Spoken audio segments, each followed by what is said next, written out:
293쪽입니다. 부동산 투자의 위험에 대해서 살펴봅니다. 첫 번째는 사업상의 위험. 사업상의 위험이라는 것은 부동산 사업을 해나가는 과정에서 오는 위험.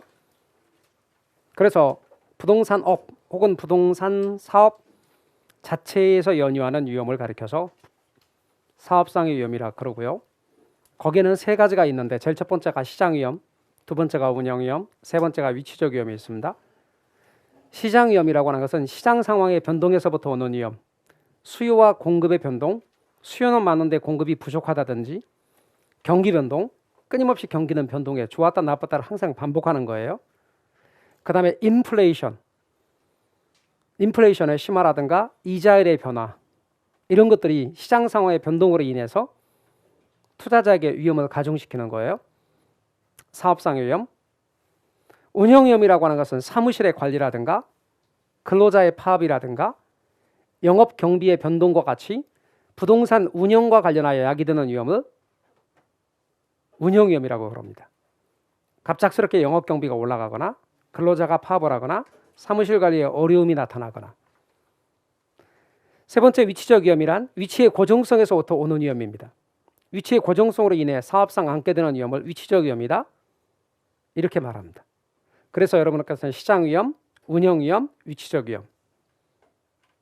그 다음에 금융적 위험, 금융 위험이라고 줄여 말하는데, 말씀드리기를 부채를 사용하여 투자하면 자기 자본 수익률 또는 지분 수익률을 증가할 수 있긴 하지만 파산의 위험 가능성도 커집니다. 다시 말씀드리면 경기가 안 좋았을 때 투자 수익률이 금리를 감당하지 못하게 되면 은행의 이자를 갚지 못하게 되고 결국 도산할 수 있다, 그 말입니다.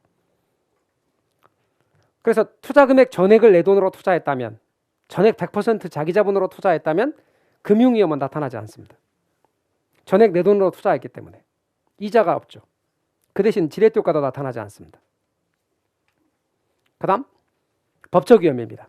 법적 위험이라고 하는 것은 부동산에 대해 가지는 재산권의 법적 환경 변화에 따른 위험, 법이 바뀜에 따라서, 제도가 바뀜에 따라서, 정책이 바뀜에 따라서 오는 정부의 각종 정책이라든가, 예를 들면 지역주 규제, 토지용 규제와 같은 어떤 법적 환경 변화로 인해서 수익의 불확실성으로 인해 야기되는 위험, 이것이 바로 법적 위험입니다. 그 다음 인플레이션 위험이라는 것이 있습니다. 투자 기간 동안 물가가 계속 올라간다 그랬어요.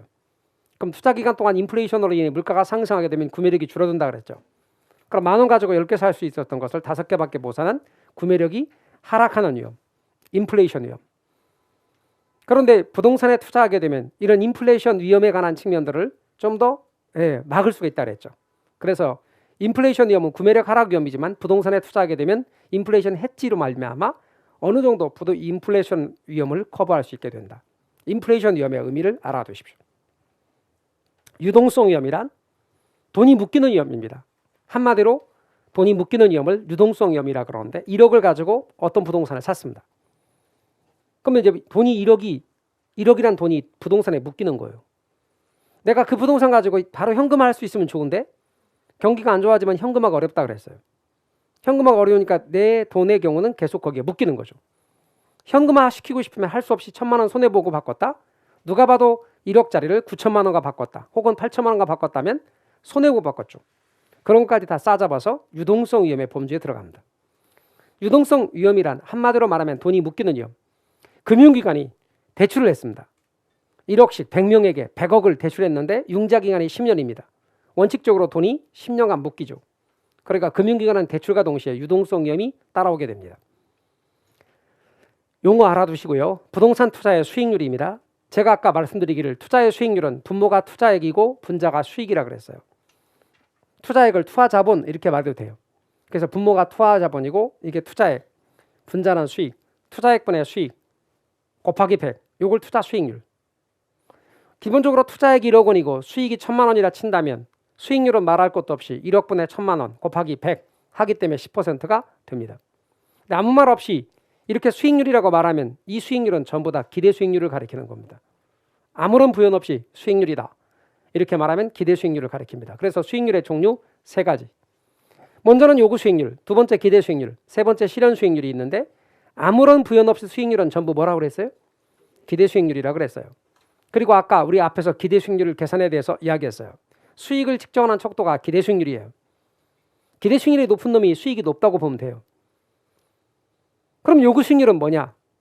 내가 그 돈을 투자를 하게 되면 그 돈을 다른 데 넣어놓을 수 있는데 다른 데 넣어놓지 않고 내가 투자를 선택하는 순간 포기한 거죠. 그 포기한 수익률이 바로 요구 수익률입니다.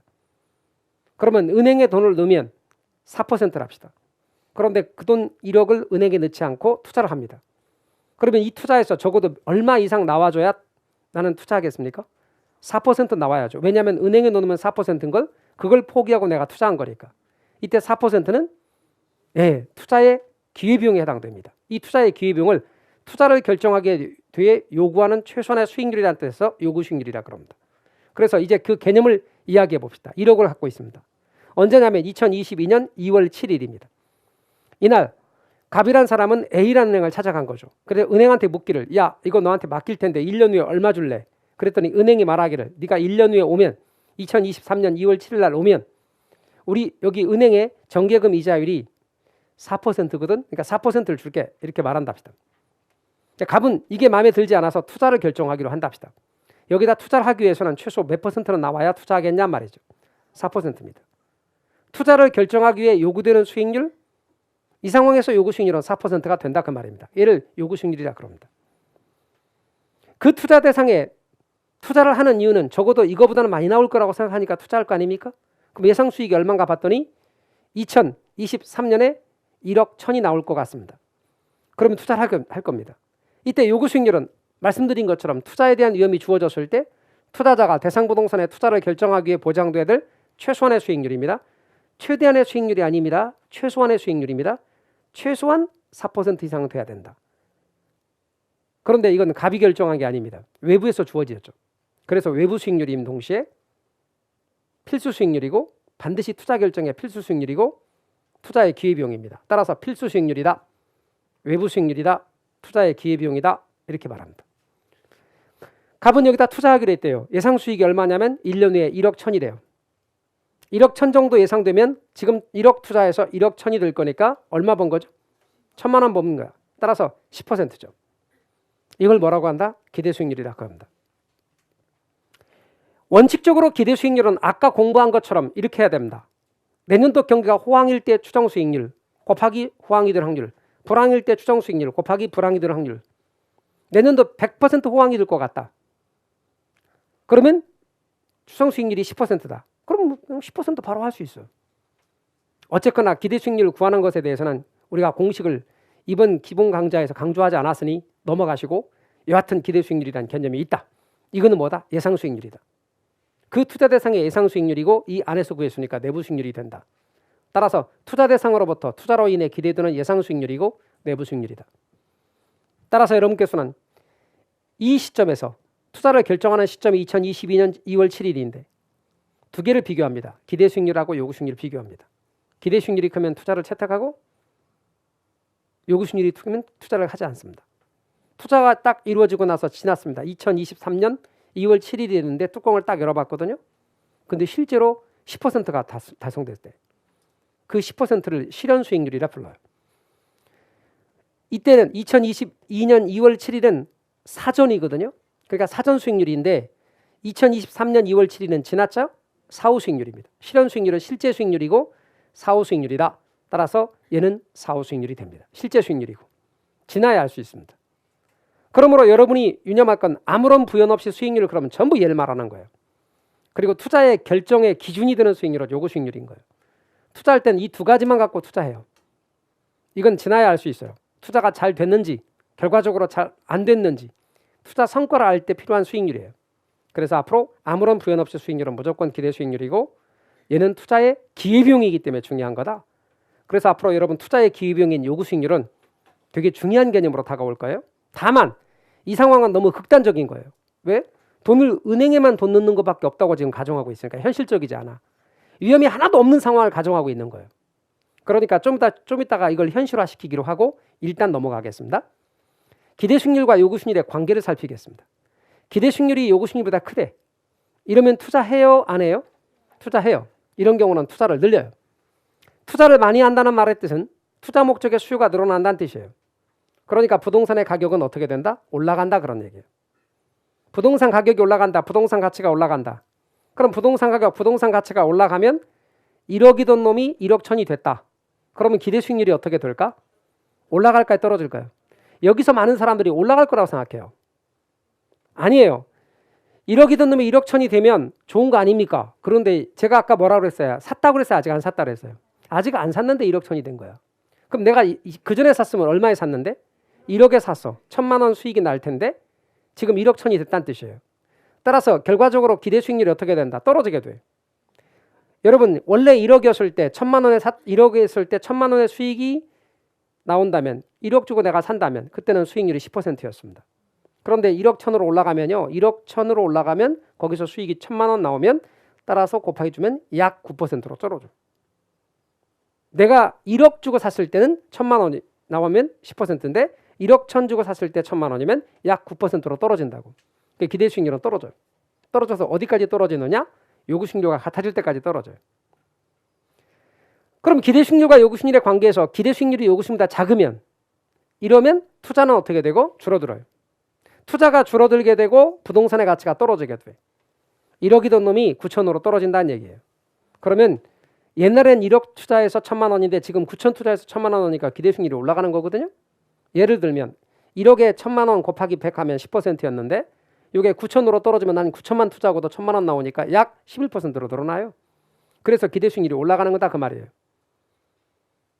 그러면 기대가 여기서 여러분이 기억할 건 기대가 크면 기대가 떨어지고 기대가 작으면 기대가 올라가서 결국 같아지게 돼요. 이러면 균형이 돼요. 따라서 외우시는 요령은 기대가 크면 기대가 떨어져. 기대가 작으면 기대가 올라가. 항상 기대를 중심으로 하되 기대가 크면 기대가 떨어지고 기대가 작으면 기대가 올라간다. 이게 요령이고 따라서 저걸 가지고 앞으로 문제 풀 거예요. 딴 거 다 필요 없어. 둘이 비교할 때 기대가 커 그럼 기대가 떨어져. 기대가 작아 기대가 올라가. 이게 여러분이 헷갈리는 부분이고 이 부분만 잘하시면 이 부분 틀릴 거 없어요. 따라서 기대가 크면 기대는 떨어져. 기대가 작으면 기대가 올라가. 이것만 머릿속에 생각하시면 돼요. 그 다음에 여러분은 297페이지 책으로 다시 한번 가셔서 보충 부분에 보시면 위험 회피형 투자자가 보일 겁니다. 책 297페이지 열어보세요.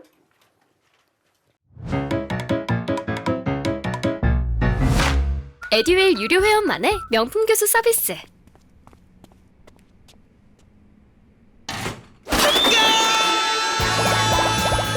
합격이 쉬워지는 명품 교수님 혜택. 오직 에듀윌 유료 회원에게만. 에듀윌. 열어보시면 거기에 투자자 유형이 3가지가 나오는데 절대로 건드리지 마세요. 위험 회피형이 있고 위험 추구형이 있고 위험 중립형이 있어요. 절대로 건드리지 말라고. 건드리지 말라고요. 부탁드려요. 건드리지 마세요. 시험에 위험 회피형만 나와. 딴 건 건드리지 말라고. 근데 그 위험 회피형만 나온단 말도 쓰지 마. 그 페이지는 건드리지 마요. 부탁드려요. 제가 요거 질문하는 사람들은 그래서 알아본다고. 질문하지 마세요. 이거는 제가 안 했으니까. 안 한 건 질문하지 마요. 하지 말라고. 하지 말라는 거 안 할 때 가장 잘하는 거예요. 그러면 위험 추구형이 시험에 나온 적 없느냐? 나온 적 있어. 23회 때. 출제자가 헷갈려갖고 냈어. 그래서 복수정답 됐어요. 그러면 출제자가 헷갈려? 그럼 여러분은 헷갈릴까 안 헷갈릴까? 더 헷갈리겠지. 하지 말라니까. 그러니까 하지 말라는 건 하지 말란 말이에요. 우리 뭐 하기 위해서? 시험 잘 보기 위해서. 그래서 위험 추구형은 하지 마. 위험 중립형도 하지 마. 여러분들 대부분 물어보면 위험 추구형 아니거든요. 그러니까 여러분 이해하려고 하지 마. 이해할 수가 없어. 그 사람 이해 못 하거든. 위험을 좋아하는 사람이래. 이해 잘 안 돼. 우리는 위험 추구형이 시험 범위 아니고 위험 회피형을 전제해. 이 사람 위험 싫어하는 사람이거든요. 근데 위험 회피형 투자자는 위험 기피, 위험 혐오라고 그래요. 위험 회피형 투자자는 둘로 구분이 돼요. 위험을 더 싫어하는 사람과 덜 싫어하는 사람. 둘 다 공통점 위험 싫어하는 사람. 위험을 더 싫어하는 사람을 뭐라고 하게요? 같이 하세요. 시작. 보수적 투자자. 위험을 덜 싫어하는 사람 뭐라고 하게요? 공격적 투자자. 여러분이 위험 추구형을 공부하는 순간, 읽어보는 순간 공격적 투자자하고 헷갈리기 시작해요. 그래서 출제자가 공격적 투자자라고 냈어야 될 걸 위험 추구형이라고 냈네? 그 바람에 복수정답 처리가 됐어요.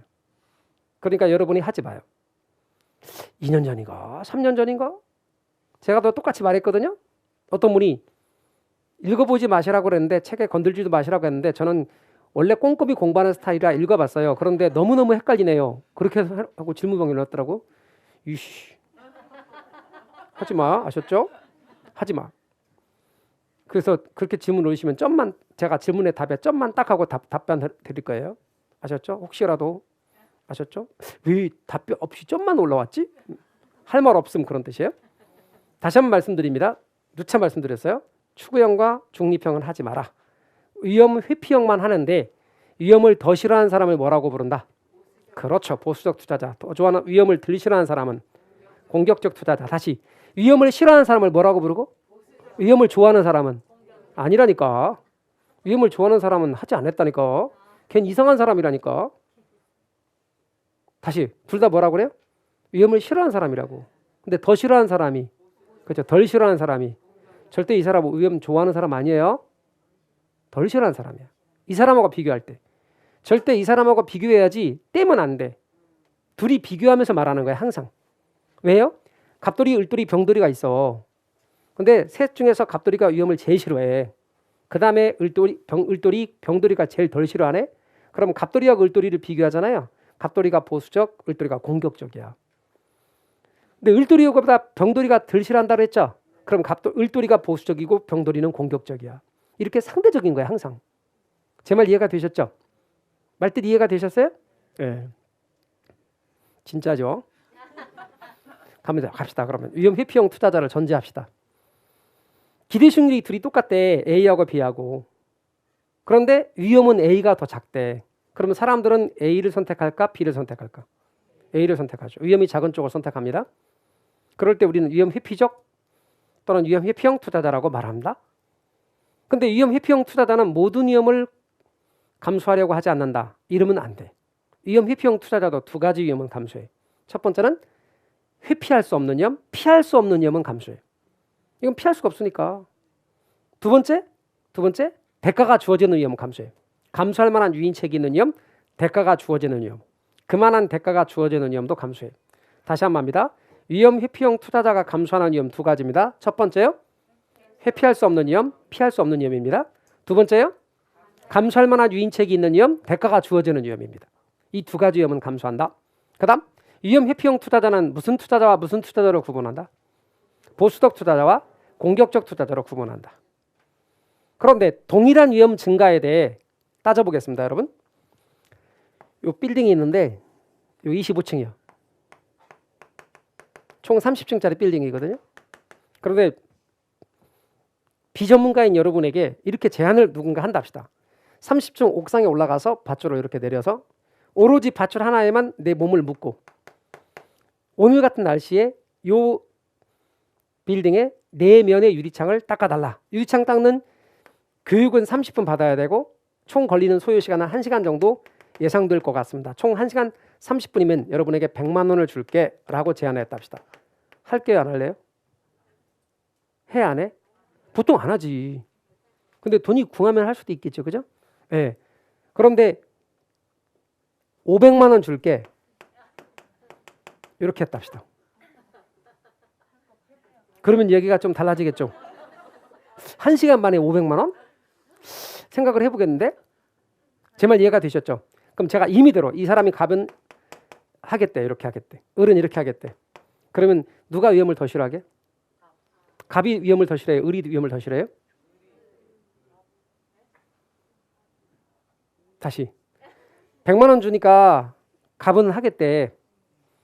을은 500만 원 줘야 한대. 그러면 갑과 을 중에서 위험을 누가 더 싫어하냐고요? 을이 위험을 더 싫어하는 사람이죠? 말뜻 이해가 되셨어요? 이 사람은 100만 원만 줘도 하겠대. 근데 이 사람은 난 100만 원 주면 못해. 근데 500만 원 주면 해볼게. 제 말 이해가 되셨죠? 이 사람은 위험을 덜 싫어하는 사람이고 이 사람은 위험을 더 싫어하는 사람이니까 이 사람이 보수적이야 공격적이야? 공격적. 이 사람의 보수적 투자자가 된다 그 말이에요. 그러니까 똑같은 위험 증가에 대해 공격적 투자자보다 이 사람은 위험을 더 싫어해. 그러니까 공격적 투자자보다 더 높은 수익률을 요구해. 이 사람은 보수적 투자자보다 위험을 좀 덜 싫어해. 그러니까 이 사람에 비해서 더 낮은 수익률을 요구해. 얘는 더 높은, 얘는 더 낮은. 그런데 어떤 분이 이렇게 질문을 했어요. 아무리 생각해도 자기는 공격적 투자자 이상하대. 아니 위험이 수익률이 참 높은 게 좋지 않나요? 근데 이 사람은 왜 낮은 걸 요구하나요? 이렇게 물어봐요. 제가 아까 뭐라고 그랬어요? 이 사람을 말할 때는 반드시 누구하고 비교해야 된다 그랬어. 얘하고 비교하면서 말해야 돼. 이 사람도 높은 수익 좋아해. 근데 이 사람에 비해서 똑같은 위험에 대해서 더 낮은 수익 갖고도 하겠다는 거예요. 제 말 이해가 되셨죠? 그런 뜻이에요. 그러니까 이 둘은 떼서 말하면 안 돼. 같이 비교하는 거예요. 그래서 여러분 위험을 둘 다 싫어하는 사람이다. 똑같은 위험을 전제로 했을 때 이 사람은 더 높은 수익률, 더 위험을 싫어하니까. 위험을 덜 싫어하는 사람은 더 낮은 수익 갖고도 한다. 그러면 투자자마다 위험을 싫어하는 정도, 위험 회피도가 똑같아 달라요. 그 다음 그런 걸 전제로 해서 위험 수익 상세 관계를 이야기하겠어요. 상세는 결론부터 말씀드리면 비례. 상세는 여기서 비례예요. 그런데 상세는 비례를 말하는데 커버한다는 뜻인데 제가 아까 요구 수익률의 개념을 한번 생각해 보자고 말했던 거. 요구 수익률의 개념 얘기했던 거 아까 위험이 전혀 없을 때 4%만 있었던 거 기억나세요? 무위험률 요 상황. 제가 아까 이 상황에서 여기다 투자하면 포기하는 수익률이 4%라고 그랬죠. 은행이 말하기를 정기금이자리 4%야. 그러면 이때 여기다 투자하면 이 사람이 포기하는 수익률은 4%고 따라서 투자를 결정하기에 요구되는 수익률은 4%라고 말했던 거 기억나세요? 제가 아까 은행의 정기금이자 이런 걸 뭐라고 그랬어요? 네 글자로? 무위험률이라고 그랬죠. 무위험률은 위험이 전혀 없을 때 수익률입니다. 위험이 전혀 없을 때는 이 사람은 요구 수익률이 무위험률만으로 구성됩니다. 위험이 전혀 없는 경우는 요구 수익률이 무위험률만으로 구성되는데 현실적이지 않아 이거. 아까 그랬잖아요. 현실적이지 않다고. 왜요? 은행에만 돈 넣는 게 있나? 저축은행 같은 것도 있을 수 있잖아. 주식도 있을 수 있고 여러 투자 대상이 많이 있잖아요. 그럼 우리 두 개만 생각해 보자고요. 세 개, 네 개 하지 말고 저축은행에 돈을 넣으면 저축은행이 말하기를 나도 4% 줄게 라고 하면 사람들은 여기다 돈 안 넣어요. 왜? 일반 은행들이 더 편하고 안전하다고 생각한다고. 상대적으로 저축은행은 일반 은행에 비해 지점도 적고 없어. 지점도. 그리고 안전성도 떨어진다고 사람들이 인식할 수 있어. 그렇다면 저축은행이 고객을 확보하려면 이거보다 더 줘야 돼. 그래서 은행이 주는 4%에다가 2% 더 줄게 라고 말한다 합시다. 그러면 은행의 정기금이자 4%는 아까 뭐라고 그랬어요? 무위험률이라고 그랬죠? 거기에다가 2% 위험에 대한 대가를 더 줄게 한 겁니다. 이게 뭐다? 위험 대가율, 위험 보상률. 이걸 위험 할증률이라고 부릅니다. 세 가지 말이 같아요. 위험 대가율, 위험 보상률, 위험 할증률. 이 경우는 갑이란 사람이 투자를 선택하는 순간 포기하는 수익률이 몇 %입니까? 6%로 바뀌죠. 그러니까 여러분 무위험률 4%에 위험 할증률 2%가 더해지면서 요구 수익률은 6%로 바뀐다 그 말입니다. 2%는 위험 할증률, 위험 보상률, 위험 대가율입니다. 이렇게 위험까지 더해진 요구 수익률을 위험 조정률이라고 불러요. 그럴 때 위험 할증률이 투자자마다 똑같아요? 달라요? 달라요. 아까 제가 회피도가 다르다고 그랬잖아요. 여러분 갑돌이는 그래? 그러면 난 여기다 돈 넣을 거야 하겠지만 을돌이는 싫어. 내가 내 지인 보니까 저축은행에 돈 넣었다가 못 찾는 일이 있었더라고. 나 그거 봤어. 따라서 2% 갖고는 안 돼. 3% 준다면 그래? 그러면 난 여기다 돈 넣을 거야. 그렇다면 갑돌이의 경우는 요구 수익률이 몇 %고 6%고 을돌이는 7%고 투자자마다 뭐가 달라? 위험 할증률이 달라. 위험 할증률이 투자자마다 다르므로 요구 수익률이 다 달라. 그래서 요구 수익률은 주관적 수익률이에요. 뭐라고요? 요구 수익률은 주관적 수익률이에요. 투자자마다 달라지는 수익률이라고. 위험 할증률 때문에. 또한 유념할 것이 이 위험이 커지면 아까 2%가 아니라 3%면 요구 수익률은 7%로 바뀌는 거 맞죠? 다시 또 이해가 안 되면 여기가 6%면 두 개 더했으니까 요구 수익률이 6%가 되는 건데 위험이 더 크다고 느껴서 3%면 요구 수익률이 7%로 바뀌는 거 맞죠? 그러니까 이 위험이 커지면 요구하는 수익률도 커진다고. 그럼 위험이 커지면 요구하는 수익률이 커진단 말이 뭔 말이냐면 위험할수록 더 높은 수익으로 커버해야 된다는 얘기예요. 여러분 위험한 일을 하시는 분들이 있어요. 위험한 일을 하시는 분들이 있다고. 아까 말한 그런 고층 빌딩이나 그런 데서 일하시는 분도 계시고 여러분 1층에서 일하시는 분하고 30층에서 일하시는 분하고 위험도가 똑같아요? 다르죠. 1층에서는 떨어져도 넘어져도 까지는 정도 그런 거잖아. 아프긴 하더라고. 아침에 옷 입다가 이렇게 하다가 부딪혔거든요. 근데 부딪혔는데 아프더라고. 아이씨. 그런데 30층에서 떨어져 봐. 진짜 많이 아프죠. 30층에서 떨어지면 막 많이 아파. 혹도 많이 나오고 막 그런단 말이야. 많이 아파. 그 위험도가 클 거 아니냐고. 더 줘야 돼. 그렇잖아요. 그거예요. 위험할수록 더 많이 줘야 된다고. 그러니까 위험을 뭐로 커버하는 거예요?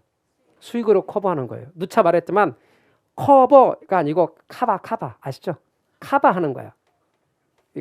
그래야 느낌이 살아. 위험을 수익으로 카바하는 거야. 그게 바로 뭐다? 상쇄관계야. 위험이 더 크면 클수록 더 많은 수익으로 카바해야 돼. 위험과 수익은 무슨 관계다? 비례관계다. 그런데요. 부담하는 위험이 크면 클수록 요구하는 수익률이 커지는 까닭은 사람들이 위험을 싫어하기 때문에 그래. 기본적으로 깔고 가는 게 무슨 형이라고 그래요? 위험? 회피형. 위험을 좋아하는 사람이면 안 그렇다니까. 너 1층에서 일할래? 30층에서 일할래? 야오! 30층. 그럼 30층에서 일하면서 돈을 더 줘야 될까? 아니, 내가 돈 내고 30층 갈게. 이해가 안 되겠죠. 그죠? 스릴 있잖아? 막 이렇게. 거기 아직 건물 완성도 안 됐는데 괜찮아. 올라가면 스릴 있잖아. 밧줄 하나에 몸 메고 하면 스릴 있잖아. 이해가 안 되잖아. 그러니까 그걸 이해하려고 하지 말라고. 다시 와요. 위험 회피형을 전제한다고. 자, 그럼 위험 회피형을 전제했을 때 부담하는 위험이 클수록 요구 수익률은 커진다. 이런 말이 나오면 맞는 거야. 여러분이 딱 봤을 때 위험이 클수록 요구 수익률이 커진다. 그럼 맞다고. 제 말 이해가 되셨어요? 문장을 딱 봤을 때 위험이 커져? 그럼 요구 수익률도 커져. 위험과 요구 수익률은 무슨 관계야? 비례관계.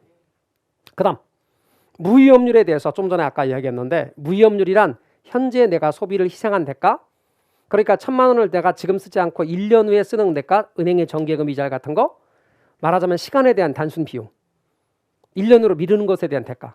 위험 할증률은 아까 위험 보상률, 위험 대가율이라고 부른다 했죠. 이것은 불확실성에 대한 대가로서 위험에 대한 비용.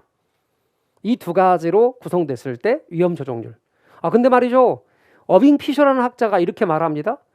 이게 4% 이게 6%에서 그 상황에서 투자를 결정하게 되면 6%가 기회비용이 되는데 그런데 1년 동안 예상들은 인플레가 1%래.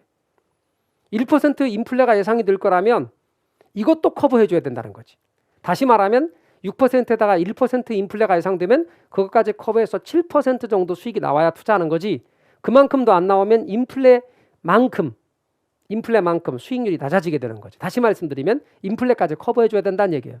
그럼 무위험률이 4%, 위험할증률이 2%, 예상들은 인플레율이 1%면 예상들은 인플레이션율 1%까지 더하라. 그래서 7%가 뭐가 된다? 요구 수익률이 되는 거예요. 그래서 전부 더하기 하는 거야. 그래서 위험이 전혀 없으면 뭐만? 무위험률만. 위험이 있으면 위험할증률 더해. 인플레가 예상되면 예상들은 인플레율을 더해. 피셔라는 사람의 이름을 따서 피셔 효과라 불러요. 이렇게 요구 수익률이 구성됩니다. 아울러 부동산의 투자 가치에 대해서 이야기할 건데 부동산에서 예상되는 순수익이 있어요. 이걸 요구 수익률로 이렇게 나누는 걸 할인이라고 화폐의 시간가치 계산에서 뒤에서 배울 거예요. 할인을 하면 투자 가치가 됩니다. 어떤 부동산이 있는데 그 부동산에서 예상되는 수익이 있대요. 예를 들면 땅 같은 경우 있는데 이 토지는 영속성을 갖고 있어서 매년 수익이 2천만 원씩 영구히 발생할 거래. 첫 번째 연도도 2천만 원, 두 번째 연도도 2천만 원, 세 번째 연도도 2천만 원. 쭉 매년 영구히 발생할 거래. 이것을 현재 가치에서 모두 합산하지. 그걸 중학교 애들은 뭐라고 저걸 말하냐면 금방 계산합니다. 저 중학교 애들.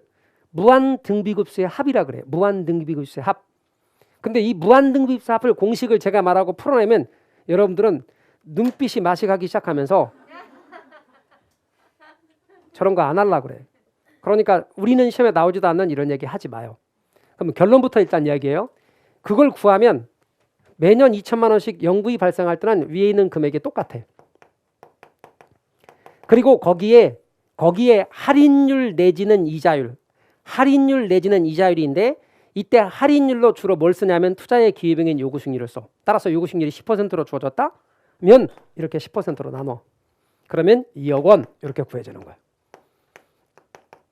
따라서 어떤 부동산이 있는데 이 부동산에 요걸 뭐라고 한다? 투자 가치라고 불러. 그래서 여러분 이렇게 순수익, 부동산에서 예상되는 순수익이 2천만 원씩 발생해요. 그걸 뭐로 나눠? 요구식리로 나눠. 그러면 부동산의 투자 가치가 돼.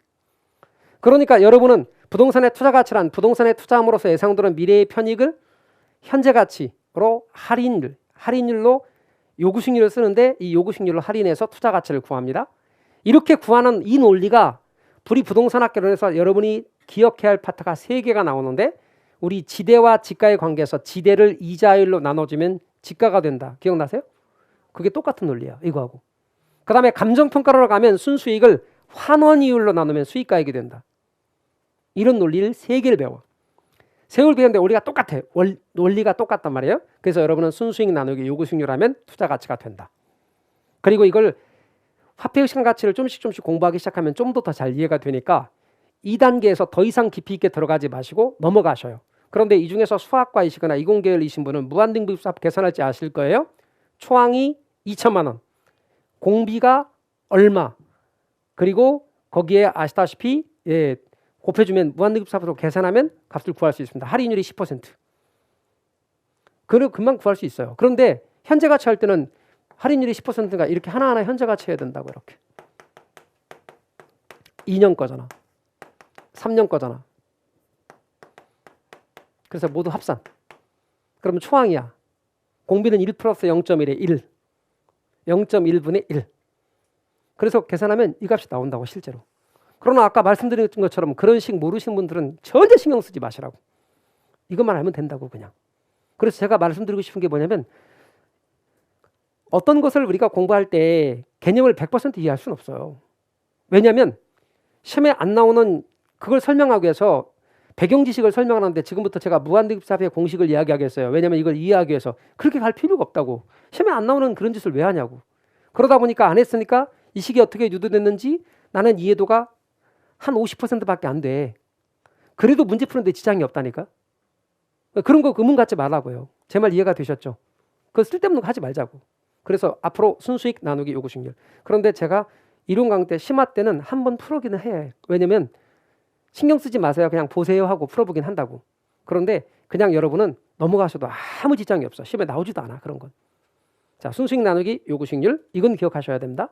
그런데 말하기를 이때 요구식률이 커지면 투자 가치는 작아지는 거죠. 그런데 우리 요구식률의 경우를 아까 이렇게 했잖아. 무위험률 플러스 위험할증률. 기억나세요? 그럼 위험할증률이 커지면 요구식률은 커진다 했잖아. 그래서 위험과 요구식률은 비례관계라고 그랬죠. 그런데 위험과 투자 가치는 반비례관계라고. 그러니까 여러분이 잊지 말 건 위험이 커지면 부동산의 투자 가치는 하락하기 때문에 위험과 부동산의 투자 가치는 반비례관계에 있어요. 그 다음 또 하나. 제가 아까 요구수익률이 주관적 수익률이라고 그랬어요. 객관적 수익률이라고 그랬어요.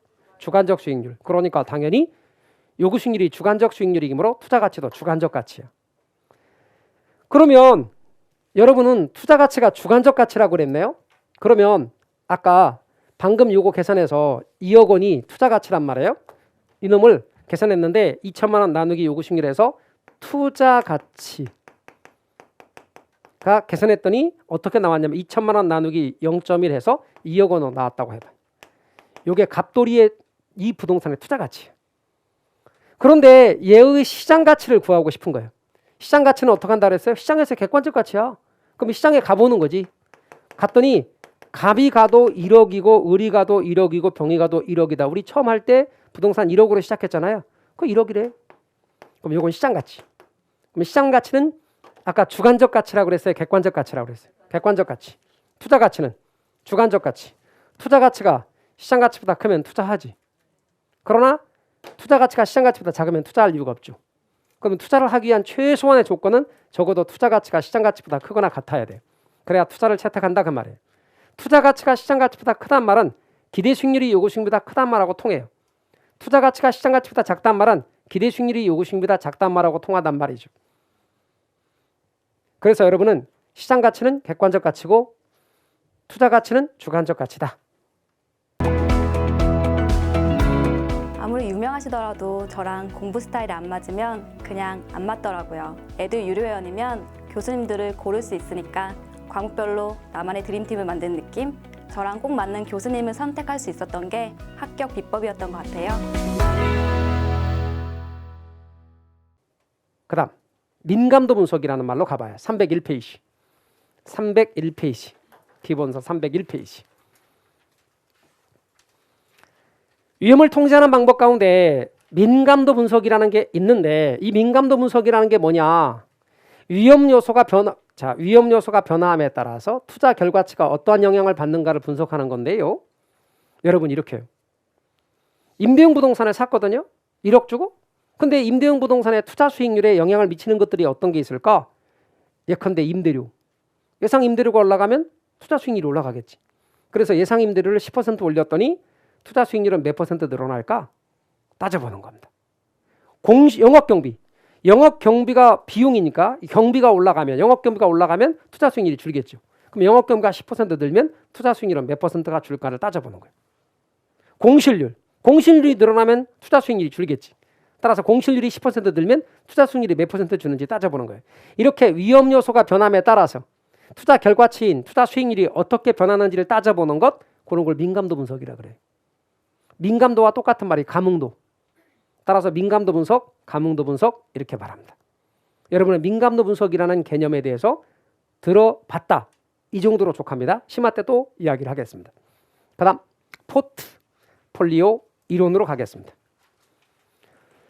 자, 좀 중요한 파트로 이제 들어가는 겁니다. 잘 보세요. 우리 앞에 있는 배경 지식들이 좀씩 써먹습니다. 더. 우리 포트폴리오 이론에서 포트폴리오 이론은 투자 시 여러 종목에 분산 투자함으로써 위험을 분산시켜 안정된 수익을 얻으려는 자산 투자 이론입니다. 이렇게 보여드리는 문장들이 전부 다 기출 지문이라고 말씀드렸어요. 기출 지문입니다. 기출 지문을 자꾸 보여드림으로써 여러분이 기출 지문에 대한 적응력 내지는 거부 반응을 얻게 만들고 나중에 답을 잘 찍게 만들려는 것입니다. 그래서 기출 지문들을 자꾸 보여드리는 거예요.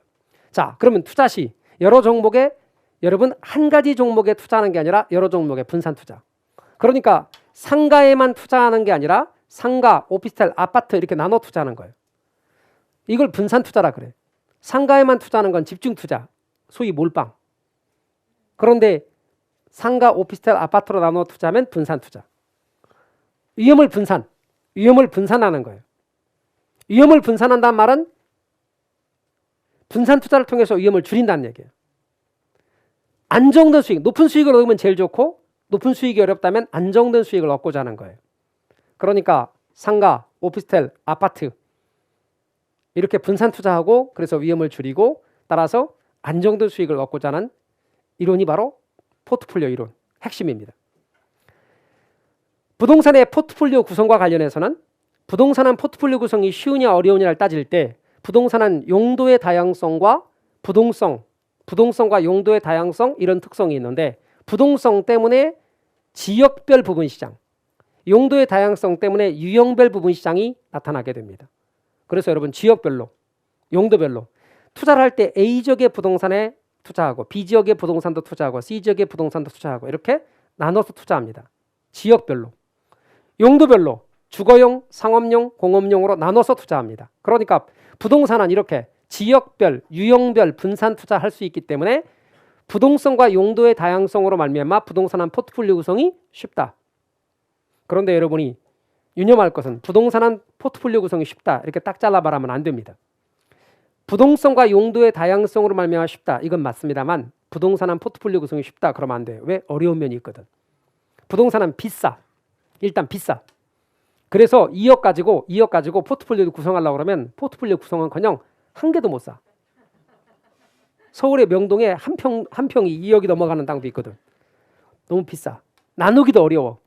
수익률도 일단 환금성도 낮고 수익률도 파악이 어려워. 이런 것들이 포트폴리오 구성을 어렵게 만들어요. 아, 그러니까 부동산은 포트폴리오 구성이 쉬운 면도 있고 어려운 면도 있다. 양면성이 있어요. 어떤 점에서 쉬우냐면 부동성과 용도의 다양성 때문에 부분 시장이 발달하면 그것 때문에 포트폴리오 구성을 쉽게 만드는 요인이지만 부동산은 이렇게 고가성, 불가분성, 낮은 환금성, 수익률 파악이 곤란성 이런 것들 때문에 포트폴리오 구성이 어렵다. 포트폴리오 수익과 위험에 대해서 볼 텐데 포트폴리오 수익에 대해서 이야기를 해보자고요. 포트폴리오 기대 수익률에 대해서 이야기를 할 건데 제가 아까 수익을 측정한 척도가 기대 수익률이 됐던 거 기억나세요? 그래요. 바로 수익을 측정한 척도가 기대 수익률이니까 포트폴리오 수익을 측정한 척도도 포트폴리오 기대 수익률이에요. 그럼 아까 우리가 말했던 기대 수익률은 뭔데? 개별 자산의 기대 수익률이에요. 아까 기대 수익률이라고 했었잖아요. 그게 상가의 기대 수익률, 오피스텔의 기대 수익률, 아파트의 기대 수익률, 어느 하나의 기대 수익률을 구할 때는 내년도 경기가 호황일 거라면 수익률이 얼마고 거기다가 호황이 될 확률을 곱합니다. 불황이 될 거라면 불황이 될 수익률이 얼마고 불황이 될 확률을 곱합니다. 그래서 두 개를 더하는 걸 이렇게 하는 걸 산술평균이라고 그랬어요? 가중평균이라고 그랬어요? 가중평균이라고 그랬죠? 가중평균에서 상가의 기대 수익률을 구하고 오피스텔의 기대 수익률을 구하고 그리고 아파트의 기대 수익률을 구합니다. 그러면 제가 방금 말씀드린 것처럼 상가의 기대 수익률이 얼마 이렇게 구해졌다 합시다. 내년도 경기가 호황일 때 추정되는 수익률 20% 그리고 호황이 될 확률이 50%면 0.5 곱하고 내년도 불황일 때 추정되는 수익률은 10%고 불황이 될 확률이 0.5면 다시 0.5 곱하고 두 개를 더하면 상가에 뭐가 나온다? 기대 수익률이 나오겠죠. 그런 방식으로 오피스텔의 기대 수익률도 구합니다. 아파트의 기대 수익률도 구합니다. 이렇게. 그러면 상가, 오피스텔, 아파트의 기대 수익률이 각각 구해졌습니다. 그런데 전체 내가 투자할 때 상가에 30%를 투자할 겁니다. 그러면 여기에 투자 비중이 30%입니다. 오피스텔에 40%를 투자할 겁니다. 그러면 0.4. 아파트에 30%를 투자할 겁니다. 0.3. 이렇게 투자 비중, 구성 비율을 곱해줍니다. 그래서 이렇게 구한 값을 모두 합산합니다. 모두 더하게 합니다. 이게 뭐라고 그랬죠? 산술평균이라고 그랬어요? 가중평균이라고 그랬어요? 가중평균 한 겁니다. 그래서 여러분 개별자산의 기대 수익률을 구한 다음에 개별자산 기대 수익률에다 각각 투자를 얼마큼 할 건지 투자 비율을 곱해주는 거다 그 말입니다. 그래서 포트폴리오 기대 수익률을 구합니다. 포트폴리오 기대 수익률을 구했는데 이런 식으로 포트폴리오를 짠 게 포트폴리오 1위입니다. 또 다른 부동산으로 포트폴리오를 구성했습니다. 포트폴리오 2입니다. 이렇게 구했더니 포트폴리오 기대 수익률이 예를 들어서 12%가 나왔습니다. 이렇게 구성한 포트폴리오 구성했더니 11%가 나왔습니다. 어느 게 잘된 포트폴리오죠? 1위죠. 따라서 포트폴리오 기대 수익률이 높을수록 잘된 포트폴리오 구성이라고 할 수 있겠습니다. 그래서 여러분께서 유념할 것은 항상 가중평균이라는 걸 잊지 마시기 바랍니다. 그 다음 포트폴리오 위험으로 건너갑니다. 포트폴리오 위험을 이야기할 때는 키워드 4개를 강조하겠습니다. 첫 번째는 분산 투자, 두 번째는 이 분산 투자란 말은 아까 상가에만 투자하지 않고 상가, 오피스텔, 아파트 이렇게 나눠 투자하는 걸 가리킨다 그랬어요. 두 번째는 비체계적 위험. 무슨 뜻인지 좀 이따 설명할 거고 세 번째 구성자산수. 구성자산수가 몇 개예요 지금? 3개인데 이 구성자산수가 3개 아니고 4개, 5개 많아질수록 포트폴리오 효과는 커집니다. 그런데 중요한 건 구성자산수뿐 아니라 상관계수가 되게 중요합니다. 제가 여러분 앞에서 인과관계에 대해서 얘기한 적 있죠? 그러면서 뭐라고 그랬어요? 뒤에서 상관관계 나올 때도 제가 한번 말씀드린다 그랬죠? 오늘 이야기할 겁니다. 잘 보셔요. 자, 먼저 포트폴리오 위험을 이야기하면서 다음과 같은 그림을 그려보겠습니다. 가로축에다 구성자산수, 세로축에다 포트폴리오 위험을 두고 구성자산수를 많이 하면 할수록 위험이 줄어들더란 말이죠. 근데 말이죠. 이 구성자산수를 많이 한다고 해서 이 위험이 여기에 붙지 않습니다. 그 말은 줄일 수 있는 위험이 있고 줄일 수 없는 위험이 있습니다. 아무리 구성자산수를 많이 해도 줄어들지 않는 위험을 체계적 위험이라 그러는데요. 이 체계적 위험은 피할 수 없는 위험, 분산 불가능한 위험, 이거는 말이죠. 시장 전체하고 관련이 있어요. 상가뿐 아니라 오피스텔, 아파트 다 영향을 미칩니다. 그러니까 상가에서 오는 위험을 아파트나 오피스텔로 커버 못합니다. 왜? 상가에서 위험이 오면 오피스텔과 아파트도 같이 위험이 오기 때문입니다. 따라서 모든 개별 자산에 영향을 미치는 위험입니다. 반면에 비체계적 위험은 어느 피할 수 있는 위험으로서 분산 가능 위험인데 상가에만 어느 특정 개별 자산에만 오는 위험, 상가에만 오는 위험. 그렇다면 오피스텔과 아파트로 커버할 수가 있습니다. 커버한단 말은 메꾼다는 얘기죠. 메꿔서 없애는 겁니다. 메꿔서 위험을 줄이는 겁니다. 상가에 오는 위험이 없어지는 건 아닙니다. 상가에 위험이 오지만 아파트나 오피스텔의 수익으로 얘를 메꾸는 거죠. 그러니까 피할 수 있다고 말하는 겁니다. 우리가 위험을 제거한다, 위험을 줄인다는 말은 비체계적 위험을 줄인다는 뜻입니다. 이 두 개를 합쳐서 총위험이라고 불러요. 유념할 것은 총위험은 체계적 위험과 비체계적 위험으로 되어 있는데 비체계적 위험이 줄기 때문에 총위험이 주는 겁니다. 절대로 체계적 위험이 준다는 말 나오면 무조건 안 됩니다. 체계적 위험은 줄일 수가 없어요. 시험 문제 보실 때 줄일 수 있는 위험은 무슨 위험이다? 비체계적 위험을 줄인다고 누차 강조합니다. 체계적 위험이 준단 말로 하면 무조건 틀린 겁니다. 보실까요? 포트폴리오 구성을 통해 분산 투자하는 경우 우리가 위험과 수익의 상세 관계에서 위험은 체계적 위험을 의미합니다. 아까 좀 전까지 비체계적 위험이라며.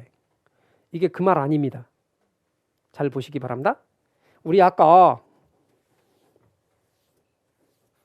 앞에 우리가 공부했던 걸로 페이지를 돌아간다고 생각하고 앞으로 돌립니다. 아까 위험과 수익의 상세 관계에서 상세가 비례를 의미한다 그랬죠? 그때 요구 수익률은 무 위험률 플러스 위험 할증률 기억나십니까? 이렇게 됐죠? 그러면서 말하기를 여기에 있는 이 위험이 커지면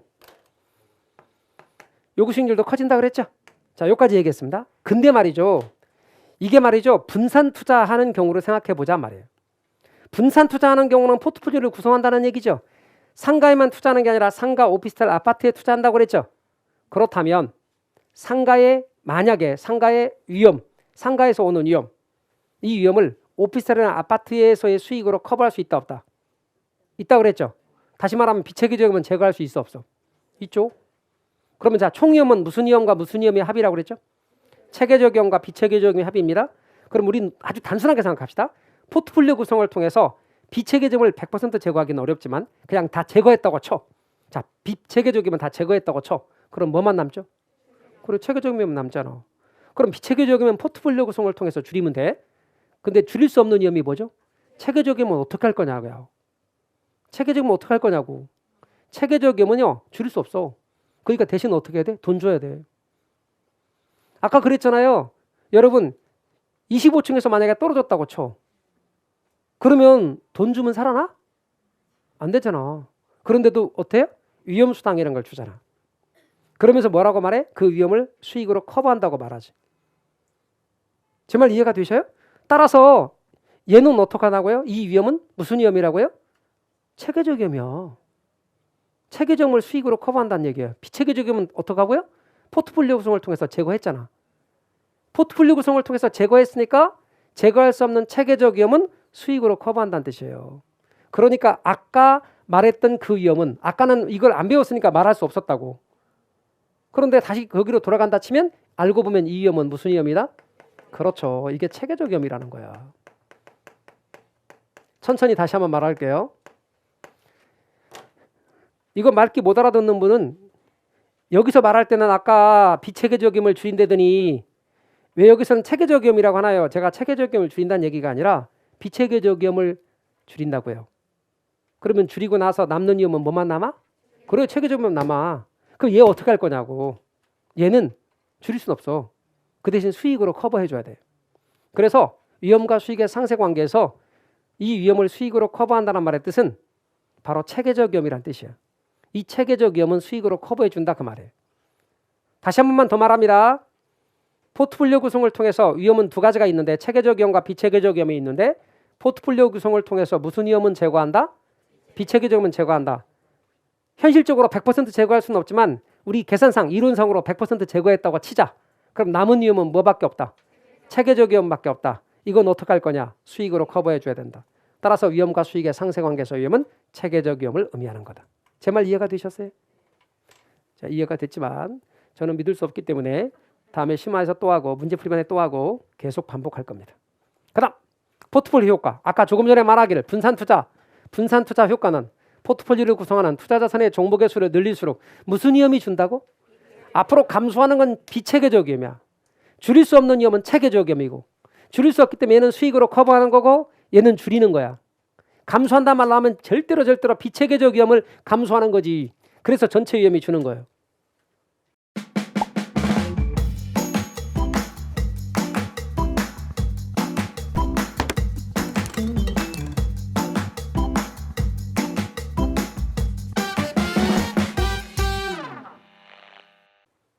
이렇게 강조했어요. 이렇게 강조하는 이유가 이런 문제 풀기 위해서 그래.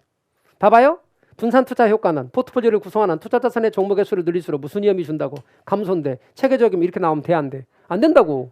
보자마자 감소인데 체계적이면 나오면 안 되지. 감소는 비체계적 감소지. 따라서 틀린 거야. 그래서 전체적 위험이 주는 거지. 그럼 답 1번이네. 그럼 나머지는 볼 것도 없다는 거야 제 말은. 사실은. 그런데 우리는 공부 과정이니까 나머지도 제가 알려드릴 거라고. 그런데 만약에 자 기본 과정에서 우리한테 12주를 줬어. 12주를 줬다고 하고 충분히 여유가 있어서 항상 설명할 때마다 관련 지문들을 이렇게 보여드리면 좋긴 해요. 그런데 또 하나 문제점은 제가 여기서까지 했어 안 했어? 안 했잖아. 지금 이것만 보여드린 거잖아. 그럼 이것만 보고 넘어가셔야 되는데 근데 이건 왜 그런가요? 이렇게 물어보는 분들이 계셔. 이건 아직 진도 나가지도 않았는데. 진도 나가지 않은 건 하지 마요. 누차 말하지만 공부하는 방법이 가장 좋은 방법은 강의 시간에 다뤄드리지 않은 거는 다 이유가 있어서 다뤄드리지 않은 거라고. 그러니까 하지 마. 아셨죠? 제가 그런 얘기를 일일이 말할 수 없어요. 왜냐면 강의의 흐름을 깨거든 그런 말이. 그러니까 누차 말하지만 방금 보셨다시피 감소한단 말 나오잖아. 문제 딱 푸는데 감소가 나와? 그러면 비체계적용해야 돼. 체계적용이 감소한단 말만 하면 그건 틀린 거야 그냥. 그럼 답 나왔네? 나머지 읽을 것도 없다고. 그럼 넘어가. 됐죠? 다요? 그 다음에 상관계수를 이야기할 거예요. 네 번째 나오는 키워드 상관계수가 뭐냐? 두 개의 확률 변수, 어려운 말 필요 없고 두 개의 자산의 수익률, 예를 들어서 상가와 오피스텔이라고 합시다. 두 개. 상가의 수익률과 오피스텔의 수익률, 이 두 자산의 수익률이 함께 움직이는 정도를 나타내는 척도가 상관계수예요. 그럼 우리가 제가 상관관계를 다시 한번 부연 설명드릴게요.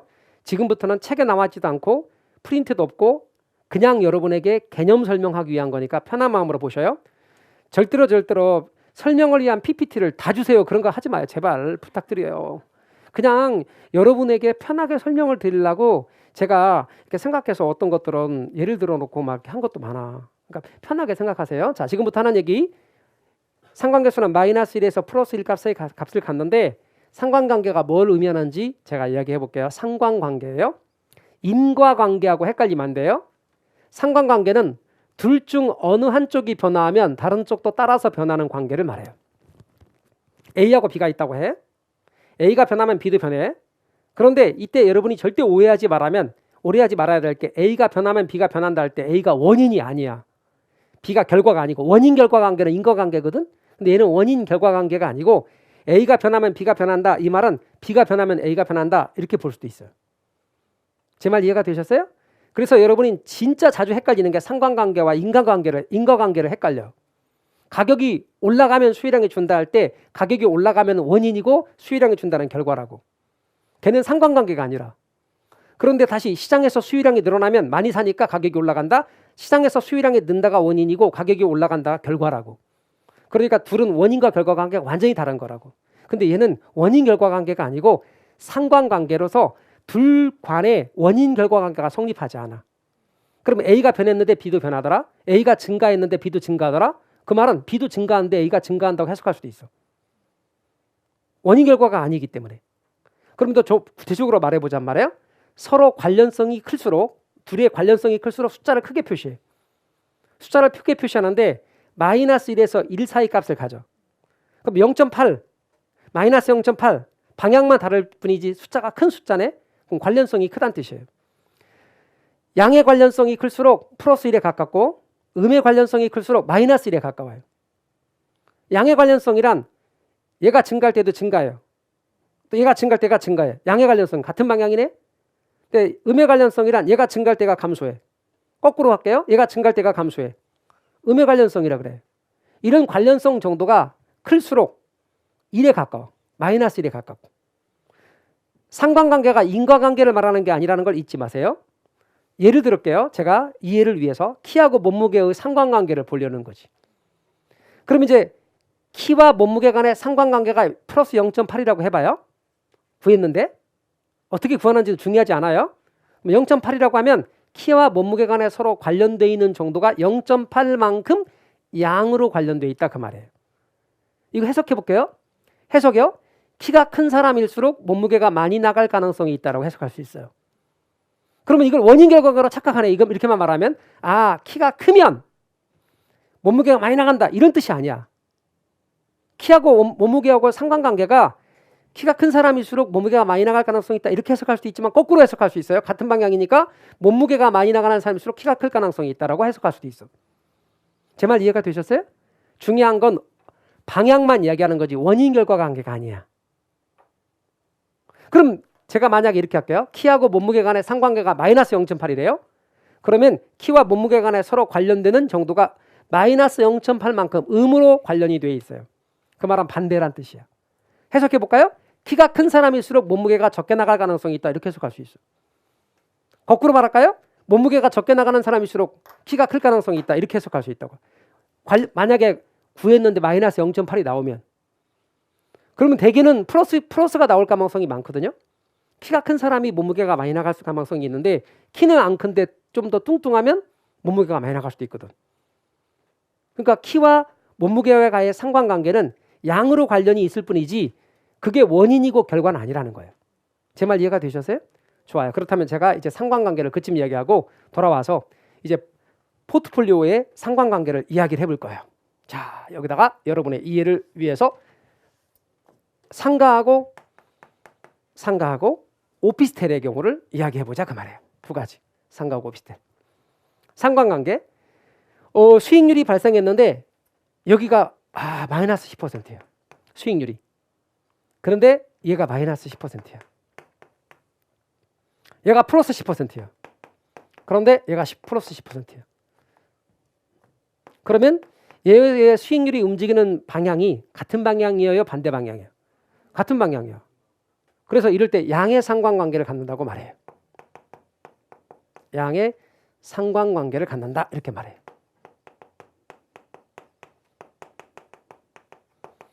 그래서 여러분 상가하고 오피스텔의 관계는 양의 상관관계예요. 중요한 건 이쪽이 원인 이쪽이 결과 아니에요. 그냥 얘하고 얘의 관계만 말하는 거예요. 그러면 거꾸로 말해서 얘하고 얘의 관계도 마찬가지예요. 양의 상관관계를 갖고 있다 그런 뜻이에요. 그런데 얘가 마이너스 10%인데 얘가 플러스 10%네. 얘는 플러스 10%인데 얘는 마이너스 10%예요. 그러면 움직임 방향이 같은 방향이에요? 반대 방향이에요? 반대 방향이면 음의 상관관계를 갖고 있다라고 말해요. 그러니까 제가 숫자를 이렇게 쓰지 않고 여기는 마이너스 10%인데 여기는 마이너스 8%. 이래도 음의 양의 상관관계예요. 또 여기가 플러스 10%인데 여기는 플러스 8%. 그래도 양의 상관관계예요. 같은 방향이죠. 숫자가 달라도 마이너스 10% 플러스 8% 음의 상관관계, 마이너스 10% 플러스 8% 음의 상관관계. 자, 그런데 말이죠. 양의 상관관계인데 크기도 똑같죠. 크기도 똑같잖아 지금. 그럴 때 여기다 완전을 붙여. 완전 양의 상관관계라고 하고 이럴 때 부호가 플러스 1이에요. 얘는 부호가 반대 방향인데 방향이 반대 방향인데 크기가 똑같잖아. 그럼 완전을 붙여. 완전 음의 상관관계라고 말하고 여기는 마이너스 1이에요. 그러면 상관계수는 마이너스 1에서 플러스 1 사이 값이 보통 일반적인데 아까 마이너스 1에서 플러스 1 값의 경우를 갖는다. 그럼 플러스 1이란 말은 무슨 뜻이냐? 아까 말씀드리기를 완전 양의 상관관계고 움직임 방향이 완전 똑같아. 그러면 봐요. 얘가 10% 상가가 손해났는데 오피스텔도 10% 손해가 났대. 이 둘이 포트폴리오 구성하면 위험을 제거할 수 있겠어 없겠어? 없지. 그 제거가 불가해요. 이런 거 많이 있어봐. 에? 똑같이 마이너스 10% 난 걸로 아무리 많이 해봐. 제거할 수 없지. 그런데 상관계수가 마이너스 1이면 완전 음의 상관관계거든요. 완전 음의 상관관계면 이런 경우는 이렇게 구성하면 제거할 수 있지. 그러니까 비체계지금 제거할 수 있어. 이론적으로 완전히 제거할 수도 있어요. 그런데 이런 경우가 있어요. 아무 관계가 없어. 아무 관계가 없단 말은 어떤 때는 얘가 마이너스일 때 얘가 플러스가 나와. 어떤 때는 마이너스일 때 마이너스가 나와. 어떤 때는 플러스일 때 플러스가 나와. 어떤 때는 플러스일 때 마이너스가 나와. 막 이럴 때 저럴 때 아무 관계가 없는 거야. 그런 경우를 완전 음의 상관관계라 그래. 영의 상관관계. 상관계수가 0이면 아무런 상관관계가 없다는 뜻이에요. 자, 그렇다 하더라도 비체계적인 제거는 가능해. 뭐만 아니면 플러스 1만 아니면 제거가 가능해. 따라서 상관계수는 마이너스 1과 플러스 1 사이 값을 갖게 되는데 이러면 상관계수 크기에 따라 제거되는 정도가 달라지게 됩니다. 무슨 말이냐면 상관계수를 제가 편의상 이렇게 써볼게요. 말이 기니까 플러스 1하고 마이너스 1하고 값이 있는데 만약에 이 사이 값을 갖는다면 상관계수가 마이너스 1쪽에 가까우면 제거되는 정도가 커져. 따라서 제거되는 정도는 커짐. 플러스 1쪽에 가까울수록 제거되는 정도는 작아짐. 그래서 1이면 제거할 수 없어요. 마이너스 1이면 완전 제거도 가능해. 따라서 따라서 여러분께서는 상관계수 값은 이렇게 크기에 따라 제거되는 정도가 달라집니다.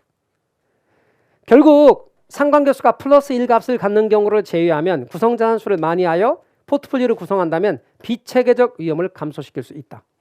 결론입니다. 첫 번째 분산 투자를 통해서 위험을 줄이는 겁니다. 그런데 무슨 위험이냐면 비체계적 위험을 감소시키는 겁니다.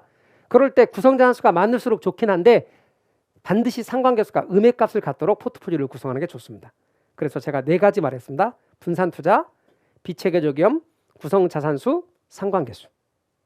그래서 포트폴리오 위험에 관한 측면을 이야기한 겁니다. 그럼 평균 분산 지배 원리 아직 끝난 거 아닌데 우리 쉬었다가 여기서부터 계속 이어나가도록 하겠습니다. 쉬었다 하시죠.